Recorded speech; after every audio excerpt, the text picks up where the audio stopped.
Hi everybody and welcome.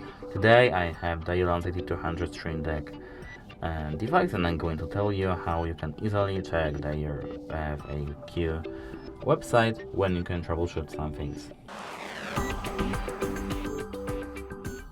And first we have to enter this gear icon. Because I didn't remember the link, we can enter this pretty application, just ULANZI Deck.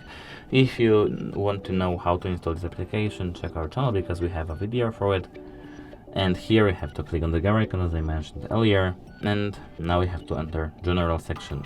Here we have to click on the FAQ, and as you can see, this is the link ulanzistudio.com/deck/support